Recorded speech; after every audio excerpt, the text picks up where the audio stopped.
लोकसभा चुनाव के छठे चरण के तहत आज 6 राज्यों 2 केंद्र शासित प्रदेशों की कुल 58 लोकसभा सीटों के लिए मतदान जारी है। इन क्षेत्रों में मतदाता आज शाम 6 बजे तक अपने मताधिकार का उपयोग कर सकेंगे। वहीं इस चरण की हाई प्रोफाइल सीटों की बात करें तो केंद्रीय मंत्री धर्मेंद्र प्रधान, भाजपा सांसद मेनका गांधी, मनोज तिवारी, कांग्रेस के कन्हैया कुमार, भाजपा के निरहुआ, पीडीपी की प्रमुख महबूबा मुफ्ती और बीजेपी के मनोहर लाल खट्टर समेत कई दिग्गजों की किस्मत दांव पर है।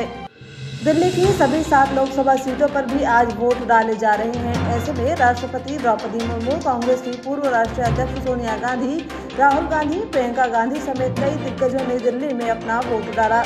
केंद्रीय मंत्री एस जयशंकर ने वोट डालने के साथ ही एक उपलब्धि भी हासिल की, जिसकी खुशी उन्होंने मीडिया से बातचीत में साझा की। जयशंकर ने बताया कि अपने पोलिंग बूथ पर वे पहले पुरुष मतदाता के रूप में आज वोट डालने पहुंचे थे। ऐसे में जिला निर्वाचन अधिकारी की तरफ से उन्हें बाकायदा इसका सर्टिफिकेट भी दिया गया। वहीं जयशंकर ने देश के सभी मतदाताओं से बढ़ चढ़ कर वोट करने की अपील की।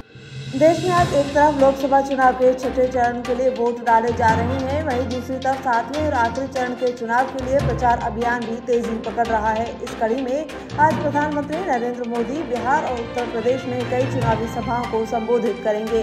इसी तरह केंद्रीय मंत्री अमित शाह हिमाचल प्रदेश में 7वें चरण की लोकसभा सीटों के लिए पार्टी प्रत्याशियों के समर्थन में वोट की अपील करेंगे।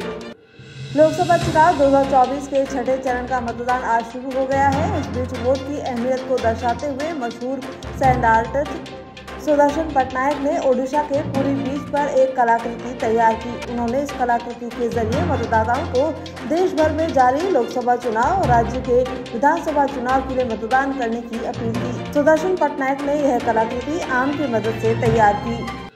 कांग्रेस अध्यक्ष मल्लिकार्जुन खड़गे आज हिमाचल प्रदेश की राजधानी शिमला में चुनावी रैली को संबोधित करेंगे। यहां वे 7वें चरण में मतदान होना है। हिमाचल प्रदेश में लोकसभा चुनाव जीतना कांग्रेस पार्टी के लिए साख का सवाल बना हुआ है, क्योंकि कुछ समय पहले ही प्रदेश में विधानसभा चुनाव हुए हैं, जिसमें कांग्रेस पार्टी ने भाजपा को पटखनी देते हुए अपनी सरकार बनाई है। ऐसे में अगर कांग्रेस हिमाचल प्रदेश की लोकसभा सीटों पर अच्छा प्रदर्शन करती है तो यह उसकी सरकार के कामकाज पर जनता की मुहर लगाने का काम करेगा। पुणे में पोस्ट कार से 2 लोगों को कुचलने के 17 वर्षीय नाबालिग आरोपी के दादा को आज पुलिस ने गिरफ्तार कर लिया है। नाबालिग के दादा पर आरोप है कि उन्होंने परिवार के ड्राइवर को बंधक बना दिया था। एक दिन पहले पुणे पुलिस प्रमुख अमितेश कुमार ने कहा था कि आरोपी के परिवार द्वारा यह स्थापित करने का प्रयास किया गया था कि कार को नाबालिग नहीं चला रहा था। इसके बाद किशोर के पारिवारिक ड्राइवर ने भी शिकायत दर्ज करा दी है।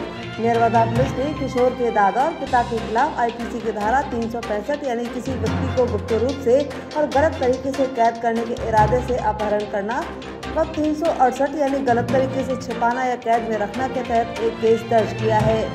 राजस्थान की भजनलाल सरकार अन्य पिछड़ा वर्ग ओबीसी में शामिल मुस्लिम जातियों के आरक्षण को रिव्यू करने की तैयारी कर रही है। लोकसभा चुनावों की आचार संहिता हटने के बाद सरकार हाई पावर कमेटी बनाकर मुस्लिम जातियों के ओबीसी कोटे का रिव्यू करवाएगी। इसे लेकर प्रदेश के सामाजिक न्याय एवं अधिकारिता मंत्री अविनाश गहलोत ने बड़ा बयान देते हुए कहा कि कांग्रेस ने राजनीति के तहत मुस्लिम जातियों को ओबीसी में शामिल कर रिजर्वेशन दिया। हमारी सरकार इस फैसले का रिव्यू करेगी। बहरोड उपखंड क्षेत्र के माजरा गांव बस स्टैंड पर बनी प्याऊ पर आसमान से बरसती आग और तपती धरती के बीच राहगीरों को अगर पीने का ठंडा पानी मिल जाए तो सुकून तो मिलता ही है, साथ ही नई ऊर्जा भी आ जाती है। बहरोड कुंड स्टेट हाईवे स्थित माजरा गांव के बस स्टैंड पर पिछले 70 साल से करीब 1.5 दर्जन बुजुर्ग सुबह 7 बजे से रात भर तक राहगीरों को पानी पिला रहे हैं। दोपहर में इन दिनों 45 डिग्री तक पारा और लू के चपेड़े जब लोगों को झुलसा रहे हैं, तब भी ये बुजुर्ग पानी के डिब्बों को लेकर राहगीरों को पानी पिलाते देखे जा सकते हैं। राजस्थान सरकार मल्टी स्टोरी बिल्डिंग बायलॉ नियमों में संशोधन की तैयारी कर रही है। इसके तहत मल्टी स्टोरी बिल्डिंग की ऊंचाई कम करने के साथ ही बिजली और पानी की समस्या के समाधान को लेकर प्रावधान किए जाएंगे। अधिकारियों के स्तर पर मल्टी स्टोरी बिल्डिंग बायलॉ में बदलाव की तैयारी चल रही है। इसके तहत मल्टी स्टोरी बिल्डिंग की अधिकतम ऊंचाई का रिव्यू करने और सोलर पैनल लगाना अनिवार्य करने जैसे फैसले लिए जा सकते हैं।